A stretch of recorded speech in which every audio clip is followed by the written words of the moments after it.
Eu sou preta, trago a luz que brilha à noite, todos os meus santos também podem lhe ajudar.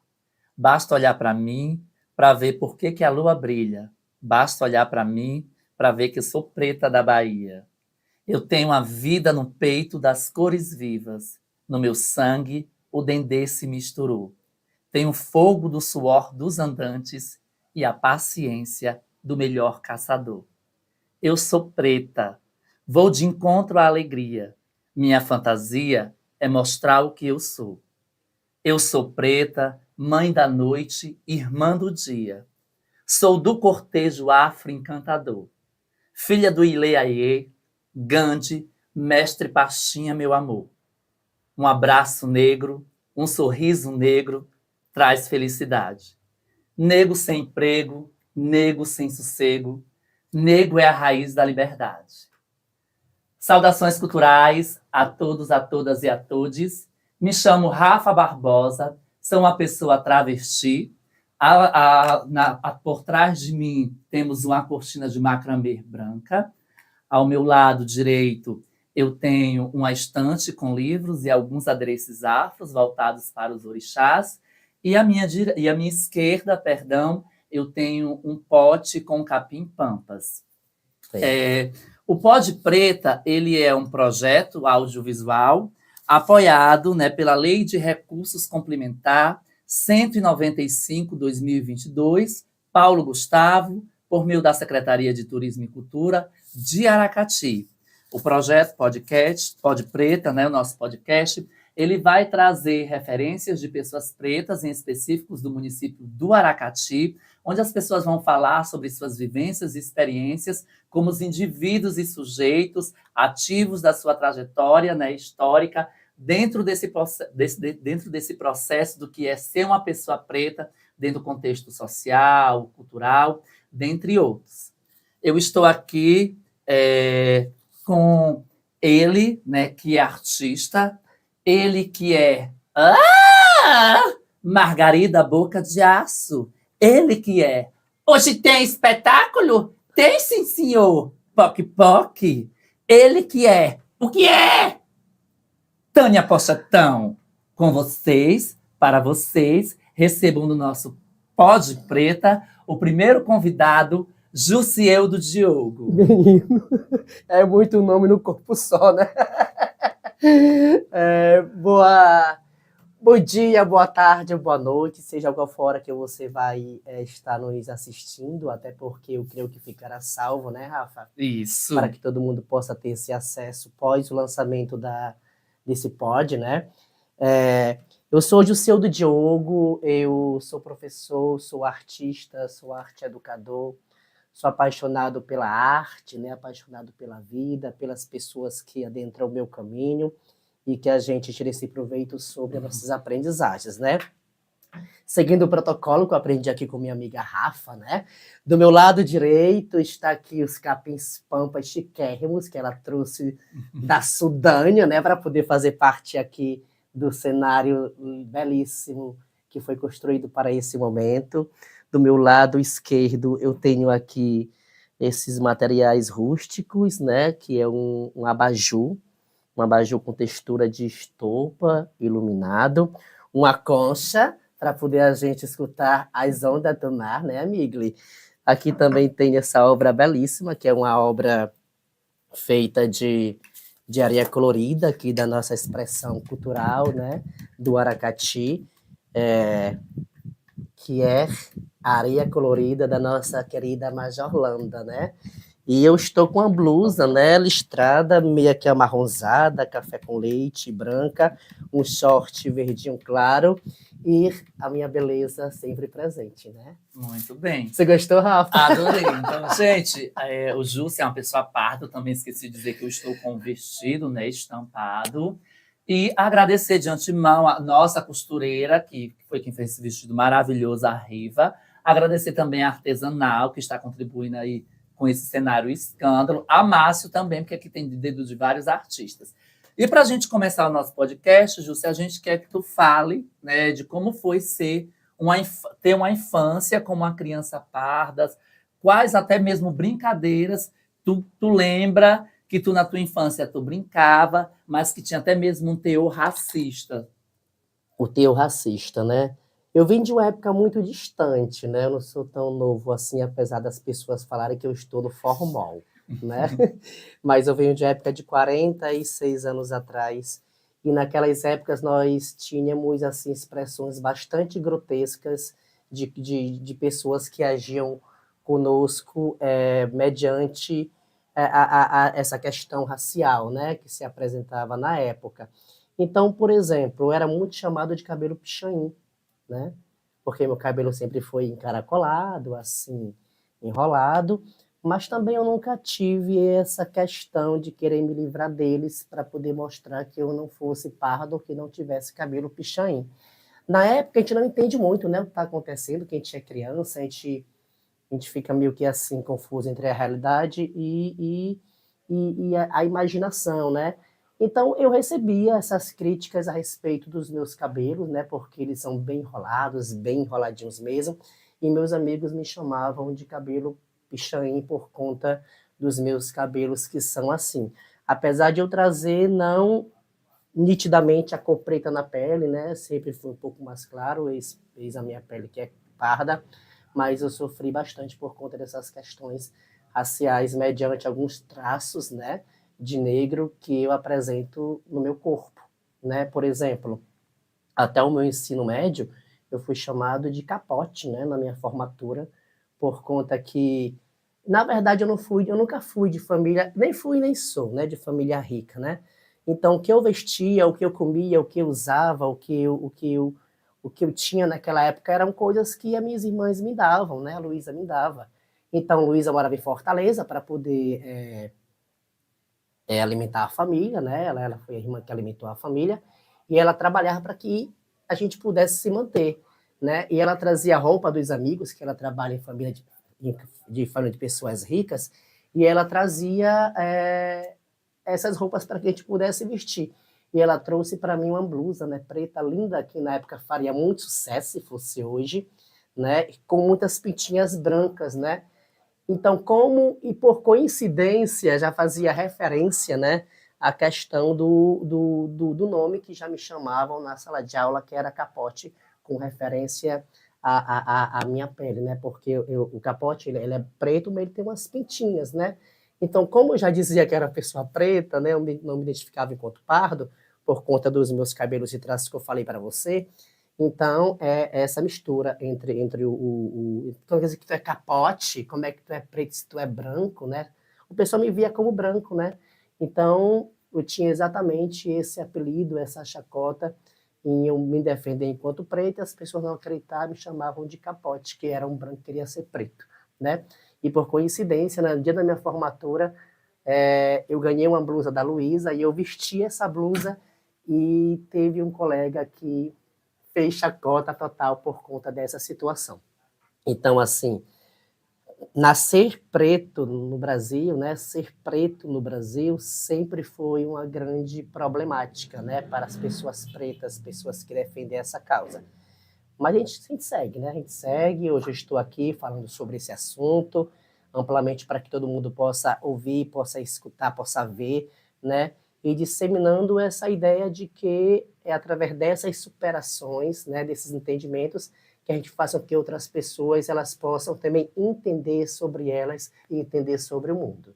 Jússi, quando tu era criança, tu já chegou a passar por alguma situação que hoje, na tua fase adulta, né, seja de exclusão, de não participação, de não aceitação, que tu, assim, hoje eu entendo que isso foi um racismo, né, pelo meu Aham. tom de pele, pela minha questão social, porque quando você disse que você era uma criança, né, que se afirma até hoje como preta, parda, você traz uma questão social, né, e Uhum. também uma questão racial, que você também se afirma como uma pessoa pobre, que você realmente é de um bairro periférico do Aracati, vem de um bairro periférico.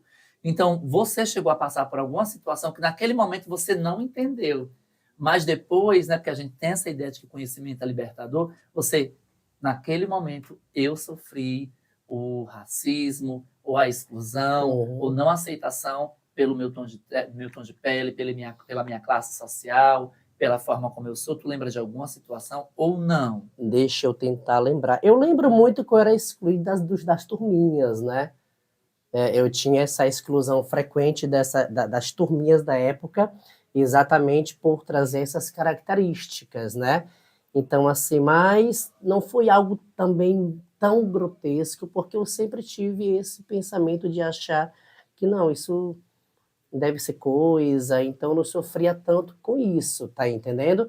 Mas a gente percebia que era por causa dessas situações. E como falei para você, sempre prevalecia a questão do meu cabelo, né? A questão do meu cabelo, por ser um cabelo enrolado, encaracolado. Então, naquela época, tinha-se esses preconceitos, e eram preconceitos vistos como questões mesmo de entretenimento. Por exemplo, até as músicas da época, elas traziam essa questão de entretenimento, né? Uma das músicas que eu posso citar, olha, a nega do cabelo duro que não gosta de pentear. Então, assim, então eu lembro que naquela época, né, tanto as pessoas que eram minhas amigas, como eu, que trago esse traço do cabelo enrolado, era chamado de nego do cabelo duro, né? E ninguém queria andar com o nego do cabelo duro, porque cabelo enrolado, cabelo crespo naquela época, não era tendência, não era estética, era apenas o negro que tem o cabelo duro e que não pode estar entre os que têm cabelo liso, né? Ou seja, o preto não poderia estar com o branco, né? Então não era algo tão forte assim diretamente para a cor, né? Mas algo que era visto através desses entretenimentos, por exemplo, cabelo de bombril, né? A gente faz como de chamar de cabelo de bombril, com outras pessoas que eu escutei também sendo chamada de cabelo de bombril. Então, assim, para nós aquilo trazia uma normalidade, Rafa, porque existia essa confusão entre o que era entretenimento com o que era preconceito mesmo, né?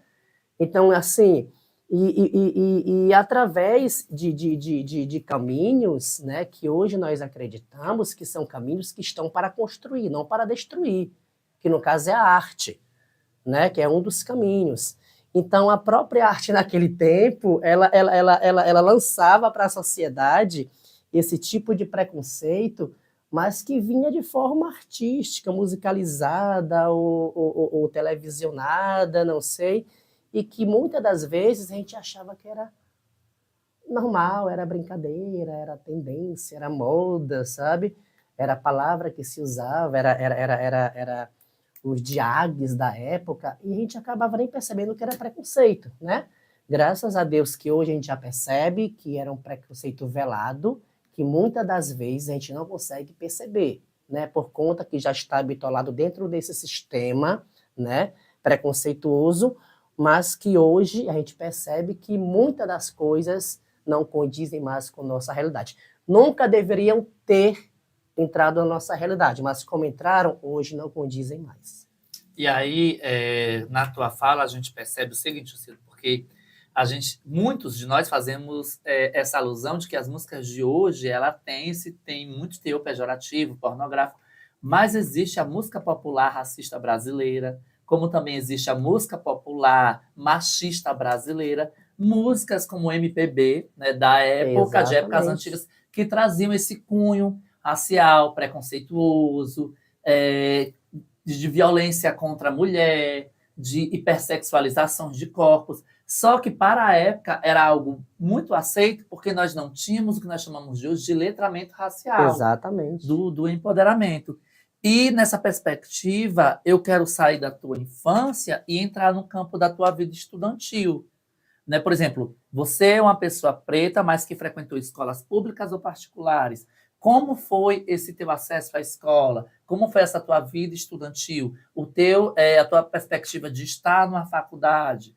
Né? Então, eu queria que tu falasse um pouco agora sobre essa tua questão estudantil. Bem, a faculdade ela foi um pouco adiada, né? Como você mesmo já sabe, por conta que eu nunca tive essas possibilidades, oportunidades de ter familiares que pudessem pagar para mim uma faculdade ao finalizar o ensino médio, né? Então eu adiei mesmo quando eu tive condição de pagar a minha própria faculdade. Porém, eu fui o único filho, o filho mais novo que conseguiu, aliás, eu sou o filho mais novo, e eu que consegui, na minha casa, concluir a universidade. Coisa que eu queria, né, que todo mundo da minha família tivesse tido essa oportunidade, mas infelizmente não conseguiram, né? Mas eu fui o último e eu consegui após os 30 anos, né, quando eu tinha condição de pagar a minha faculdade. Porém, na minha infância, Rafa, eu sempre fui de escola pública, né? Sempre fui de escola pública, nunca tive condição de adentrar o espaço particular. Não vou mentir para você que eu morria de vontade, eu morria, né? A gente morre de vontade, né? De querer saber como é que é esse espaço, de querer saber como é que é essas vivências, porque é algo tão distante de nós, né? A gente sente curiosidade de coisas que é muito distante de nós. E essa distância, ela faz com que gere essa curiosidade, né? Então, era tão distante de mim que eu queria saber como é que era estar dentro de um corredor de uma escola particular. Eu achava aquilo grandioso, grandioso, sabe?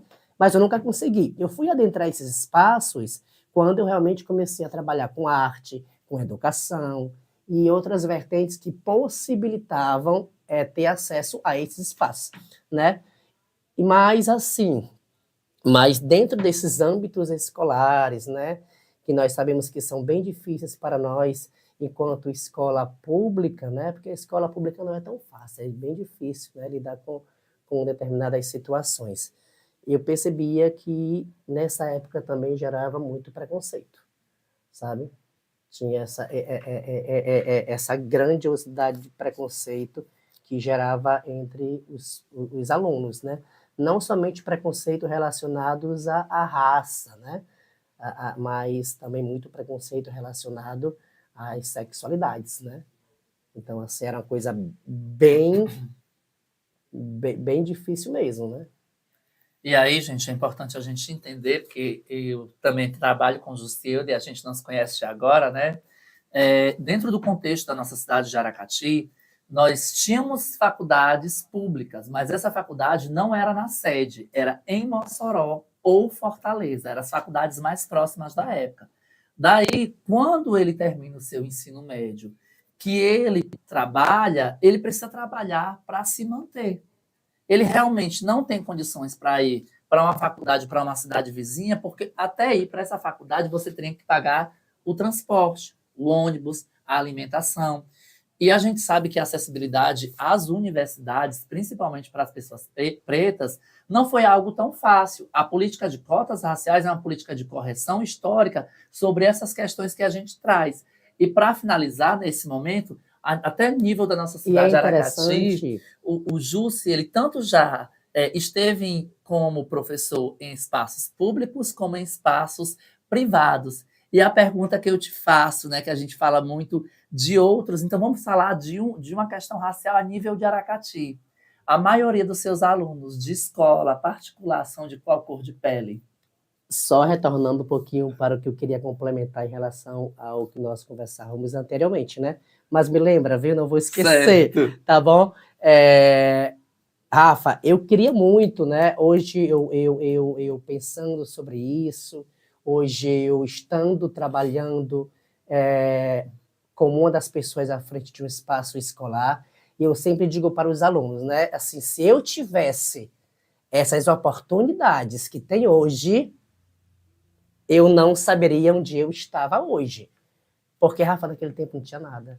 Eu fui fazer minha universidade para Direito, que foi a primeira faculdade que eu pensei, né? Não consegui, porque também não tinha esse nível elevado de conhecimento na época, mas eu saí com R$1, pagando somente a passagem de ida e volta, e R$1 para poder comprar água, né? Ou seja, e eu nem sabia que se eu passasse, eu sabia que eu não ia estar naquela faculdade. Eu não sabia. Porque, assim, eu ia passar mal, eu ia ter dinheiro de onde para pagar o transporte. Então, eu fui por vaidade, né? Eu fui por vaidade. Para saber a experiência, de saber entrar na faculdade.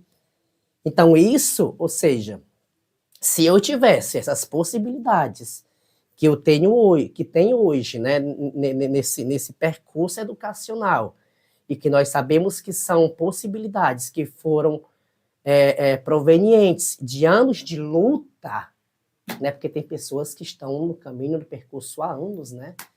Naquele tempo não se falava muito sobre essas lutas. Então não se podia criar uma lei mediante algo que não se era falado, porque as leis elas surgem conforme as necessidades sociais, né? Poxa, está acontecendo isso, vamos criar uma lei para que isso daqui ou seja beneficiado ou seja restrito. Mas não tinha ninguém que falava sobre isso, né? Então, assim, e automaticamente também não tinha essas criações de oportunidades, né? Como as cotas raciais, enfim. Mas se naquele tempo tivesse essas oportunidades e possibilidades, teria sido bom para mim, para muita gente. Muita gente. Vamos para a escola particular e pública, né? Isso. Eu estou agora numa escola que ela, através de uma pesquisa, que foi feita no ano passado, né, que inclusive essa pesquisa ela foi para um concurso muito grande e ficou entre as premiadas, né, que está dentro desse contexto social de pessoas pretas e pessoas indígenas, né, e essas pessoas pretas e essas pessoas indígenas, conforme as pesquisas que foram feitas pela gestão escolar, elas se concentravam no cantinho excluído, né, assim, no meio dos matos mesmo, escondidinho, que já eram as fugas, né? Os pontos de fugas dessas pessoas pretas no tempo da escravidão. É tanto que percebeu que essa comunidade ela tem referência com outra comunidade quilombola, e os quilombolas, eles, para morar mais próximo da praia, tiveram que ir para essa comunidade que eu trabalho hoje. Então, trazendo para essas questões de oportunidade do privado e do público, né? Ou seja, as pessoas brancas, elas estão sempre dentro desses centros, né? Centros sociais, centros comerciais, centros educacionais. Então, isso é para se pensar e para se analisar o porquê que essas grandes oportunidades, elas são provenientes para essas pessoas da pele branca, né? É algo para ser estudado. E nós já temos até a resposta sobre isso, e que bom que tem várias pessoas estudando, né, sobre isso. Então, assim, nós sempre tivemos, nessa perspectiva das cores, essa questão do ter mais e do ter menos. Infelizmente, nós não temos, enquanto pessoas pretas, né, muitas pessoas que têm essas possibilidades, oportunidades e também recursos financeiros para estar dentro desses espaços que nós sabemos que cobram muito caro para que uma criança ou um adolescente esteja dentro, esteja sendo educado dentro desse sistema educacional privado. Então, assim, eu não me admirei. Eu não me admirei porque eu sabia que eu ia encontrar pessoas de pele clara, pessoas de olhos azuis, pessoas de olhos verdes, pessoas de cabelo muito longo. Então, assim, quando eu entrei, eu não me admirei, porque eu já sabia que ia me deparar com essas realidades. Que ali não era uma escola de pessoas de peles mais distintas e pretas, exatamente. que em sua maioria o público seria de pessoas brancas, né? Inclusive, quando nós íamos fazer um trabalho, né, com um professor me disse, olha, não toca muito nesse assunto aqui na escola, porque os pais eles não gostam muito desse assunto. E era exatamente sobre um assunto que nós íamos falar a respeito das divindades das águas do rio. Não tem como... Eu queria trazer algo mais artístico, algo que trouxesse essa visão além das águas, mas que trouxesse essa mitologia, esses seres que habitavam as nossas águas, né? E quando eu quis acrescentar esses elementos dentro desse contexto artístico, eu fui pego de surpresa com esse pedido de um professor que estava comigo dentro desse projeto. Não vamos tocar muito sobre esse assunto, porque os pais às vezes não gostam de que os filhos abordem esses assuntos, sabe? Aí eu fiquei pensando, e eu percebi que apesar de ser escola de contexto católico, né? E eu percebi que tinha muitos alunos ali que eram do contexto do protestantismo. Evangélicos. Né? E aí vem outra questão que é uma pauta muito relevante para o movimento, né? Que é essa questão da demonização das religiões de matriz africana como da própria cultura também, de achar que a nossa cultura, que a nossa religião é estigmatizada a questão do satanismo, né? Então, isso já vai sendo passado, né, de pai para filho, uma coisa bem folclórica, nesse sentido de retratar e já começar a menosprezar a cultura do outro. E aí, para a gente sair um pouco desse papo sério, vamos para o momento para quem você abre o leque. Vou e até tomar quem um gole você de fecha o café. leque. Deixa eu passar o leque, porque ele sabe como abrir um leque, meu amor. Vamos lá. Deixa eu ver. Eu até ensinei para um colega aqui dentro do estúdio, não foi, Felipe? A gente vai tentar mais, viu? Ó, eu vou ensinar. Como eu sei, ninguém me ensinou, mas a minha técnica, viu, para poder segurar esse leque. A gente pega nessa pontinha aqui, e como essa parte tem que abrir até o final, e tem que deixar ela livre, somente no impulso, que ela vai cair automaticamente, ó. Automaticamente ela cai, por conta do declínio que tem, né? Então você bota só um pouquinho de força. Ok, primeiro passo é assim, Rafa, você que é profissional. Tá ótimo. Esse é um pouco mais difícil, porque tem que segurar aqui para poder puxar várias vezes, que é no que vai culminar naquele show de Lex que teve no Beco Mix no Carnaval, que é esse daqui, né? Agora, logicamente, que tem que ser seguido de um carão, né, amigo? Vamos lá, faça o carão que eu faço o leque, já.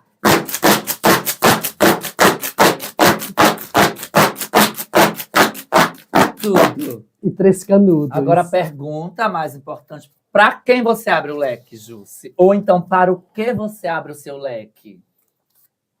Rafa, eu abro o leque, né, nesse século que nós estamos vivendo, e não esquecendo o percurso de que nós passamos até chegar aqui, eu abro o leque não para uma pessoa específica, apesar de eu estar citando hoje aqui muitas pessoas que eu sei que contribuíram e contribuem bastante para que a gente dissemine essa ideia de incluir as pessoas independentes daquilo que nós pensamos ou imaginamos ou do ponto de vista que nós temos.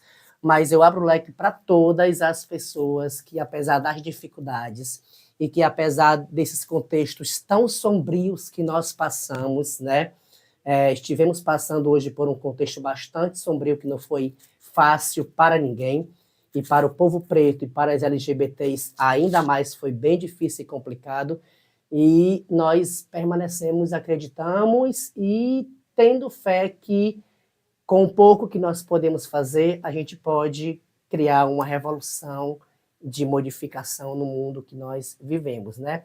Então tem muita gente aí na luta, muita gente na jornada, né, que acreditam e que luta, dão a cara a tapa para que a coisa realmente aconteça, né? Porque aquilo que não é visto não é lembrado. Então tem que ter pessoas para que possam estar realmente à frente, gritando, berrando, se estribuchando, para que aquilo possa ser verdadeiro e ser pertinente, né? Então eu abro o leque para essas pessoas.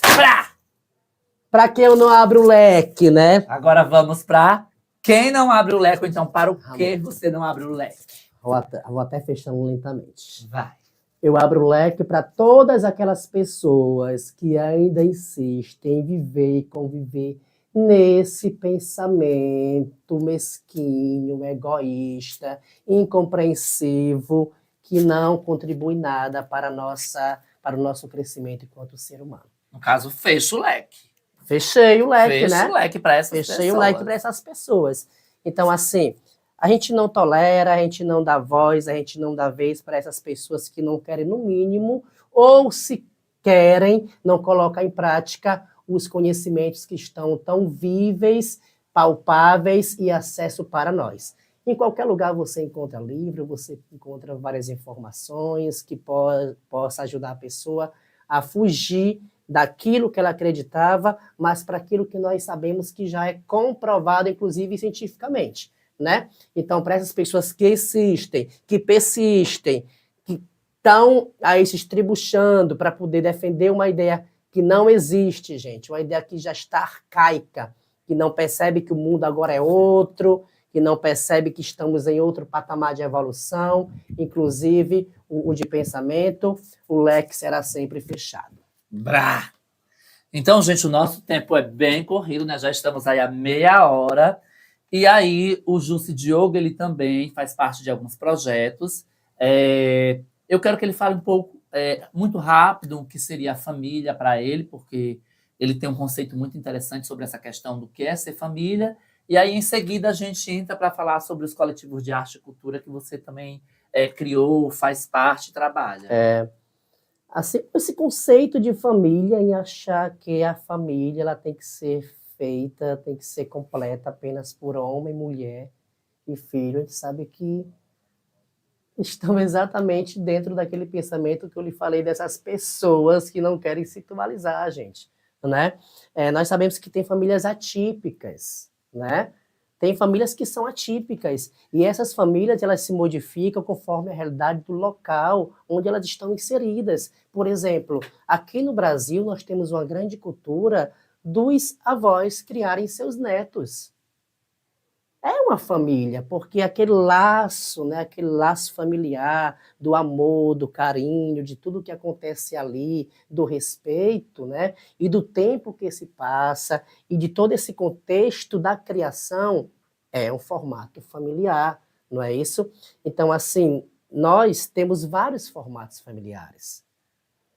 Depende da situação, depende do local, depende do contexto. Agora, em todos os lugares, você definir família apenas como homem, mulher e criança, gente, aí assim é complicado, né, de se entender. Porque não vai ter esse país que tenha todas as famílias, homem, mulher e criança. Porque a gente vai ter mulheres que não vão poder gerir, né? Exatamente. Que até a Erika Hilton traz essa pauta, né? Pessoas que gestam, porque a gente tem homens trans hoje também que engravidam, e a maioria também da questão da desestrutura familiar. Exatamente. Se você chegar, por exemplo, numa sala de aula, né? Eu estou falando dessa questão muito educacional, porque o Jusceldo está nesse ramo, a maioria dos alunos, principalmente de escola pública, eles vivem dessa realidade, de pais separados. Pais separados. E muitos são criados pelos próprios irmãos. Pelos irmãos, e a gente também vai ter aqueles, né, que aí vem outra pauta, que é a questão que eu sempre digo, onde o Estado não chegou, a igreja e as facções chegaram. Exatamente. E aí, devido a essa violência que é gerada, eles passam a ser criados pelos seus tios, porque os seus pais acabam sendo perdidos por N questões sociais, que se a gente for falar aqui, né, a gente vai falar muito, que se a gente for parar para pensar, a maioria da população que está encarcerada são as pessoas pretas. A maioria dos jovens que são mortos pelo crime, e até mesmo pela própria polícia, são pessoas pretas. Então, a gente vê que é uma questão estrutural, né? Então, vou sair dessa, porque eu também tenho outra pauta bem importante. E agora eu quero que você fale sobre o projeto Zumbi Dandara, aliás, o coletivo Zumbi Dandara. Isso. Você também é presidente do Abre Alas, que é uma escola de samba. Você também é responsável agora pelo resgate da Odara, né? Você também faz parte da Odara, e está aí também pleiteando fazer parte do Conselho LGBT também do município, né? Então, exatamente. Eu gostaria que você falasse sobre essa... ainda tem um projeto, né, com o artista Aureliano do Contos e Canções, e né? o Transpassando então, também, tem né? o Transpassando. Então, eu queria que você falasse um pouco sobre esses projetos então, culturais. Então, todos esses projetos culturais, eles culminam exatamente na arte, né? E em todo canto que eu vou, eu falo que foi a arte que me salvou, né? A arte, porque eu percebi muito amplamente sobre a arte através das minhas próprias pernas, e a educação, porque minha mãe sempre prezou que eu fosse para a escola todos os dias e que eu me educasse, e ela falava, esse é a única riqueza que eu posso deixar para você. Não tinha mais nada. Ela só podia me dar a educação mesmo, né? E na escola pública, né? Então, esses caminhos das ONGs, das associações, das entidades culturais e educacionais que eu participo, todos trazem esse diálogo pertinente à arte e também à educação, que são dois caminhos que eu acredito muito, né? Que eu aqui, apesar através do meu percurso e da minha caminhada aqui na Terra.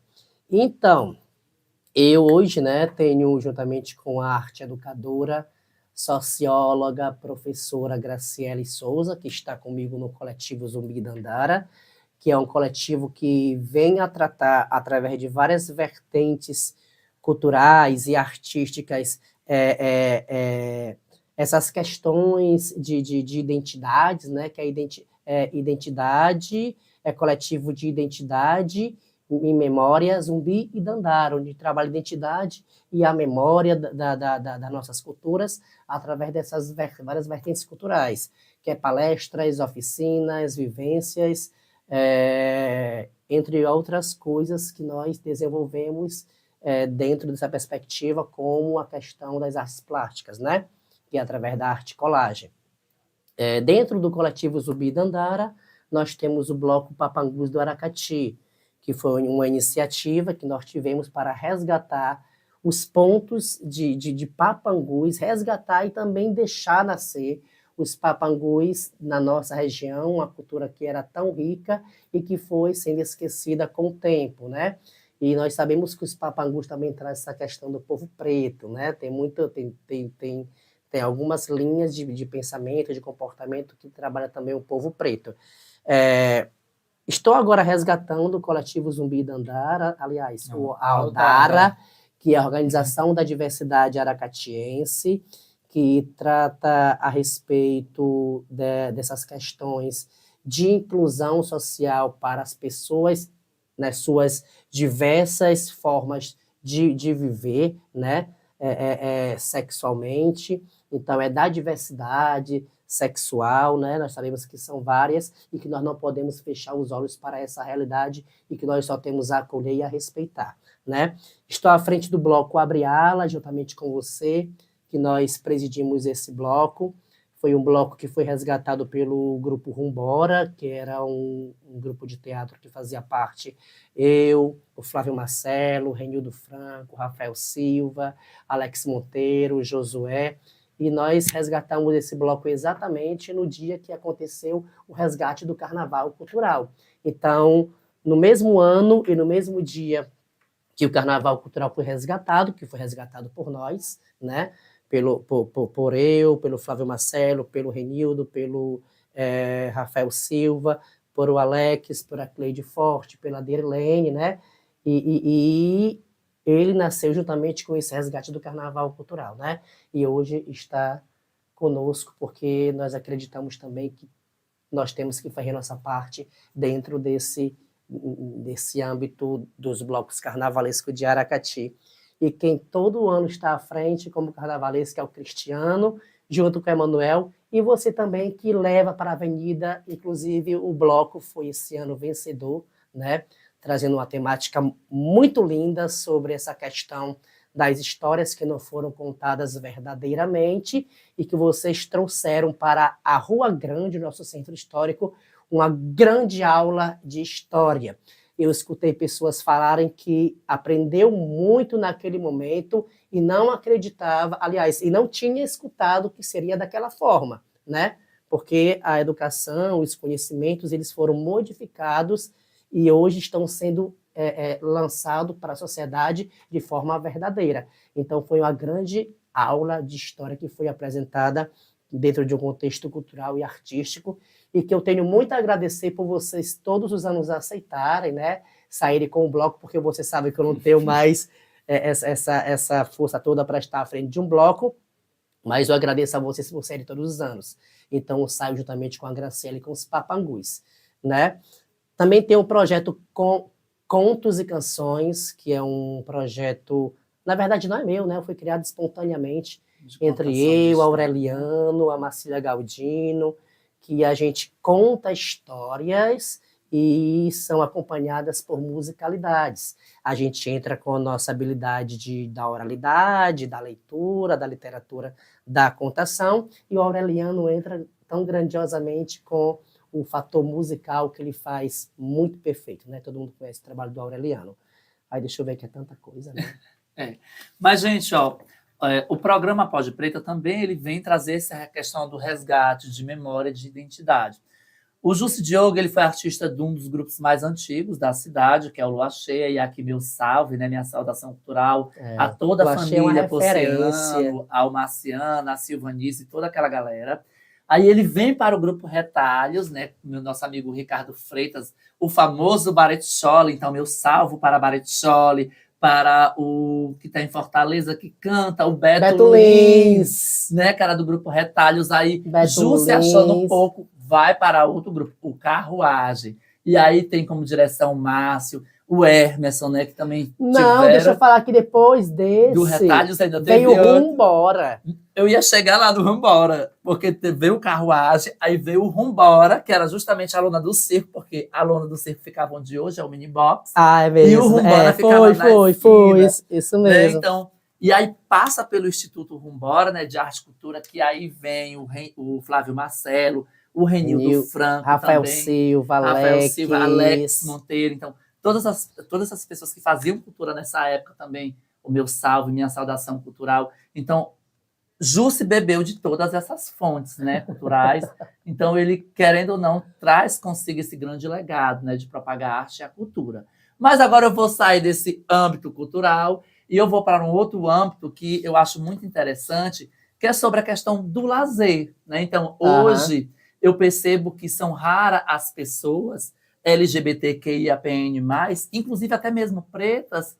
Aliás, a maioria das pessoas pretas assumem isso, o gosto pelo reggae. E eu acho fantástico essa militância que você faz em relação a se considerar uma pessoa regueira, ou também eu peço licença, uma bicha regueira. Ai, meu pai! Sabe, uma bicha regueira que está lá nas tribos, que está lá curtindo, que sabe que o movimento do reggae também é o movimento do povo preto. Então, muito eu forte. Queria que você... Aí eu também quero aproveitar o momento e saudar toda a Praia de Canoa Quebrada, né? Lamento a gente ter perdido o bar do reggae lá na Brode, o famoso Tiadai. E hoje a gente ainda tem como resistência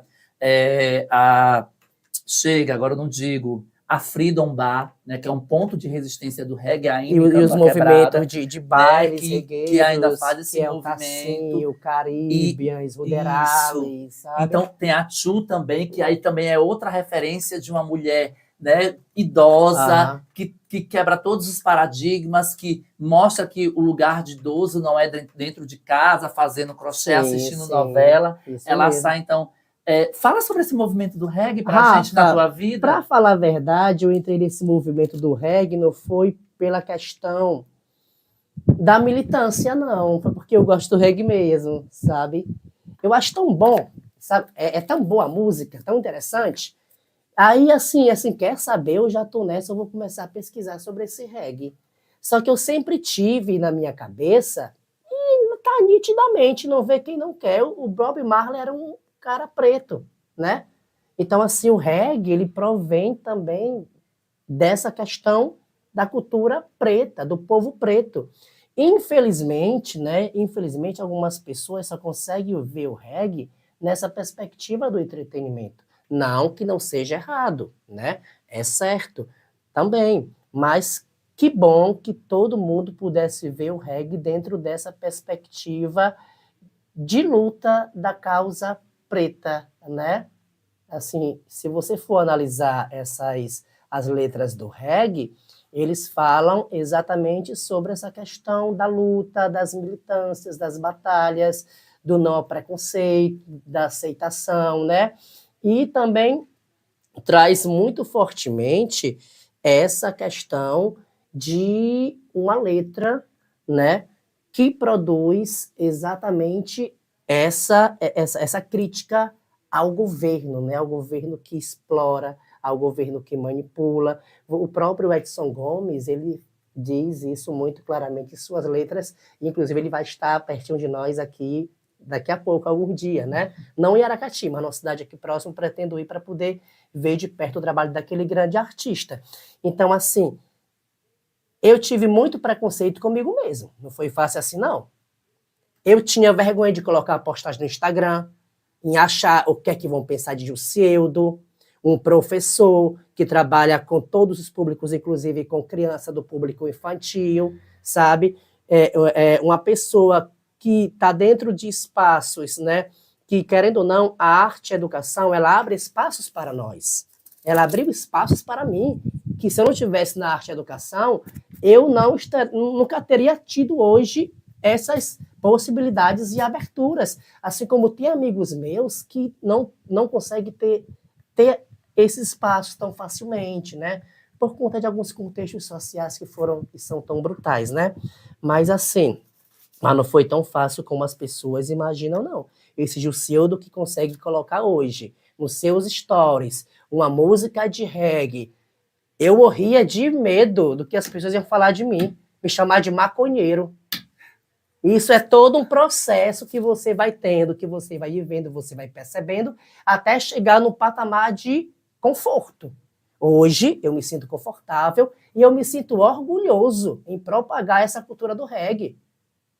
E eu sou bombardeado constantemente por estar dentro desses espaços. Alguns amigos meus me criticam porque quase todo final de semana, inclusive eu pretendo ir daqui a pouco, sabe? Eu tô na Freedom. Por achar que por eu estar na Freedom eu sou uma bicha marginalizada. Os estereótipos que as pessoas criam, né? Os rótulos que a gente vai colocando nas pessoas pelos seus gostos, pelas suas preferências, porque a gente tem que se encaixar dentro do que nós chamamos de passabilidade social, né? A gente tem que se encaixar dentro daquilo que para a sociedade é bem conhecido, como já vamos chamar de ética, de moral. Só que um conceito de ética e moral ultrapassado e arcaico. Exatamente. Que você até fala de uma ideia de uma educação colonizadora, que colonizam as pessoas, para justamente porque, como é uma cultura que vem, né, do povo preto, a ser menosprezada, a ser marginalizada. Exatamente. Aí vai dizer que as pessoas do reggae são maconheiras, são marginais, são vagabundas, querem ver pelo mundo, como mochileiros, que esses estigmas que foram criados dentro desse contexto. Mas eu conheço, nesse percurso de escuta da musicalidade do reggae e dessa experiência com esse universo do reggae, tem pessoas grandiosas. Tem pessoas que disseminam ideias muito bacanas. Eu não estou falando só de cantor, não. Eu estou falando de pessoas que curtem o reggae. Eu conheço amigos policiais, meus amigos, que apesar do preconceito, eles gostam de reggae. Porque eles conseguiram chegar no patamar de amplitude mental, que dizer, eu gosto disso e vou viver minha vida, entendeu? E é isso que eu acredito que tenho que viver. Então não vai ser A ou vai ser B que vai interferir na minha forma de viver. Eu sigo o meu caminho, eu sigo o meu percurso, eu perdi muitos amigos, até porque eu não consigo estar em ambientes que eu não gosto de estar, então determinados ambientes hoje não são mais interessantes, por diversos fatores, e eu gosto desse tipo de vida que eu gosto, de estar nesses lugares que me aceitam, que me acolhem, que eu estou bem. E eu também gosto de reggae, viu? É tanto que aconteceu, ela sofreu um preconceito porque ela dançou reggae no palco do teatro, mas não então foi até bombardeada, porque no palco do teatro eu dancei reggae, mas não foi ninguém do teatro que organiza, não. Foi realmente um amigo nosso que não aceita que Rafael dance reggae no teatro. Olha aí a arrumação. Mas para vocês terem noção, né, de como essa crítica social colonizadora ela é perigosa, porque assim, no evento X, né, do nosso município, dentro de um espaço se concentrou o DJ, né, para que elas fossem para lá. E às vezes eu fico questionando isso, se essa história de querer as gente escondidas em certos locais não é uma forma de querer esconder a pluralidade que nós somos brasileiros, inclusive dentro da sua diversidade sexual e de identidade de gênero. E aí, fora, no espaço, botaram uma banda de reggae, achando, talvez, que o reggae teria um público bem menor. E, realmente, quando eu entrei no espaço que eu vi muito quente, muito lotado, a música também não me agradava. Eu gosto de dance music, mas você tá 24 horas aquele pá, pá, pá, pá, pá, pá, 2 da manhã, pá, pá, pá, eu fico louca, não vou mentir, então, nada contra quem aí entra no dia de manhã, toda no taca, taca, taca. Para mim, eu tenho que também escutar um reggae, um forró, que eu gosto, eu sou eclética musicalmente. Detalhe, aí, eu não gosto só de reggae. Aí eu peguei o meu bom cule, chamei o meu amigo Justo e outras pessoas. Vamos curtir o reggae lá fora, amigos. Aí o que falaram, vamos embora, maconheiras. Pois nós curtimos o nosso reggae. As pessoas que falaram passaram, isso, que viram que a gente estava lá curtindo o nosso reggae com o Thiago, que saiu, não lembro a banda, mas eram os meninos de Canoa Quebrada. que por A sinal banda fazem muito um som boa. maravilhoso. Muito boa. Do nada, meu povo, do nada, lotou. Foi. Até a galera que estava lá dentro lotou. E aí, um que eu trago com isso, porque assim, eu estou muito caseiro ultimamente, mas você estar nesse espaço faz com que outras pessoas que são LGBTs, né, e todas as letrinhas, porque elas pensam que lá não é um espaço para elas, que lá não é um espaço talvez seguro para elas. Então, você querendo ou não está abrindo portas, você está fazendo história. Muitas que até podem estar nos assistindo agora escutam seus reggae em casa, mas não vão para uma festa por medo, pelo julgamento social. E quando eles veem, mas nossa, gente, Jussieldo tá lá, é professor, é artista, tem toda uma história, é um profissional, e isso não atrapalha em nada. Né? Não, jamais. E quando a gente também fala sobre quem é maconheiro, quem pega a sua mochila, meu povo, nós vivemos numa democracia.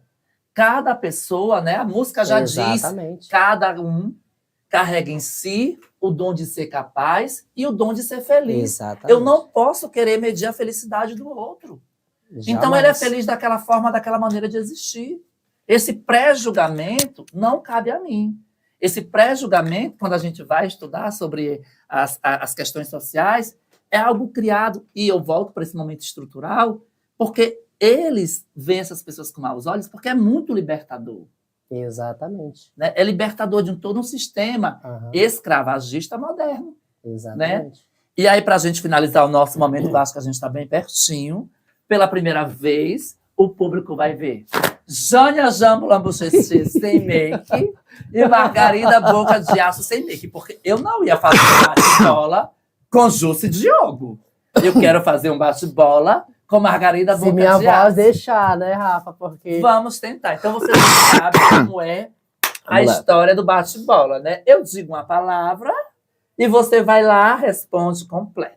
Mas você vai perguntar como Jânia. Como a voz de Jânia. Deixa eu trabalhar meu gogó, né, querido? Vamos lá. Atenção, atenção! Boa tarde a todos, ou boa noite, ou bom dia a todas e a todos, né? Estou aqui com minha amiga Margarida Boca de Aço. Olá! E aí? Tudo bem, querida? Tudo bem, né? Tudo bem, né? E aí, como é que você está, meu amor? Estou ótima. Eu adorei o seu colar. Ai, obrigada. Tu matou quantas ostras para pegar esse colar, Migli? Várias ostras no Fortinho. Olha aí. Foi tudo. Um bate para a comunidade. Aliás, cidade, né? Que Fortinho é mais comunidade. É uma cidade potente, né, minha filha? E hoje eu estou aqui para fazer um bate-bola com a minha amiga Margarida Boca de Aço. Vamos lá, querida, vamos lá. Então, eu adoro um bate-bola. Vamos lá, amiga. Está preparada? Lógico. Está preparada? Lógico, meu amor. Então vamos nós. Amiga, um prato cheio. Se ele tiver cheio, tá ótimo. Fechou. Um perfume. Ah, minha filha, sendo dado, né? Foi dado, a gente recebe. Cavalo dado, não se olha os dentes. Um marido. Todos que eu puder encontrar na minha fita. Uma bebida. Ai, eu prefiro a caipirinha. Aqué. Muitos, querida. E quando vem de pensionista, é muito bem-vindo, né? E barracos?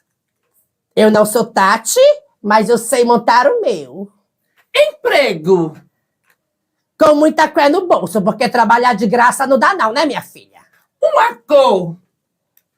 A cor do arco-íris, porque representa todo mundo, né? Uma bebida? Aquela que deixa a gente colocada. E uma cerveja? Uma cerveja, amigo, uma cerveja. Uma cerveja, amigo, uma cerveja. Um bar e lanche? Só se for da Bareccioli, né? Que a Bareccioli arrasa. Um salto? Minha filha, salto eu não sei andar não, viu? Às vezes que eu andei com rosa chave de fenda, eu caí com a bunda no chão. Cabeção bar? Foi tudo e três canuto. Raimundo Doró. Minha filha, essa foi minha melhor época. Naquele tempo, foi onde eu coloquei mais dinheiro na minha pochete. Porque os velhos eram arretados, viu? Chica de 13. A minha grande amiga Chica de 13, que deu seu show aqui na terra, né? Que Deus a tenha, seu legado foi deixado. Mercado Velho?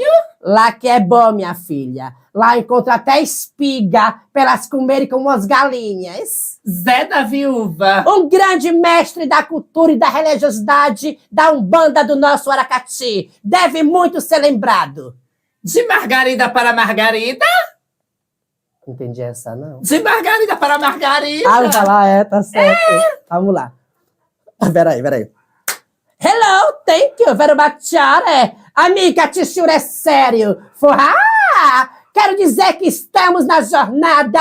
Quero dizer que nossa vida continua. Enquanto tiver fé, enquanto tiver pegada, enquanto tiver peito, estamos aí para lutar. E principalmente para vencer por aquilo que nós acreditamos. Hello? Eu não é? É? Eu não é? Querida. Essa pergunta eu não sabia. Foi escândalo, amigo. Essa pergunta eu não sabia, não, Rafa. Você não entendi essa, não. De Margarida para Margarida, a mensagem. Ah, porque é do programa, né? Que ela finalizava assim, né? E para a gente realmente finalizar esse momento, né? Eu quero te agradecer, né? Por ter tirado esse tempo para estar aqui conosco. Abrindo um pouco da sua vida, porque não é fácil. A gente fala um pouco sobre a nossa vida, as pessoas passam a conhecer. E a gente quer falar sobre isso, sobre as trajetórias, o percurso, né? Porque as pessoas às vezes veem você, mas não sabe a escada que você teve que subir para estar onde você está hoje. Então, essa é justamente para mostrar para as pessoas que, por mais difícil que seja, elas podem conseguir. E outro dia eu conversava com um amigo meu que falava o seguinte: gente, a gente não consegue perceber o caminho. A gente não consegue perceber o caminho. Quando você percebe, você imagina o quanto você fez. Porque o caminho ele é tão normal, tão natural, que aquela percepção ela não é percebida no momento. Rafa, não somente eu, mas você, o Márcio Rocha, o Flávio Marcelo, o Renildo, o Rafael Silva, o Marciano Ponciano, nós já conseguimos fazer tanta coisa nessa vida que nós só iremos perceber quando a gente sentar para refletir. Porque a caminhada ela é normal, ela é natural. Né? Você vai caminhando e você vai construindo e você vai vivendo e você vai perceber só depois o que você fez. E aí, né, a nossa última mensagem. Jússi, o que você tem a dizer? Qual o seu conselho para a população preta aracatiense, a juventude preta aracatiense, as potencialidades pretas aracatienses que já existem ou que estão para vir? É para essas pessoas, né, gente, assim, o Chico Sainz falava o seguinte, que um passo a dado e você não está mais no mesmo lugar, né? Então, assim, só que esses passos que são dados, eles têm que ser significativos. Então, não tem força maior e poder maior do que o passo do conhecimento, né?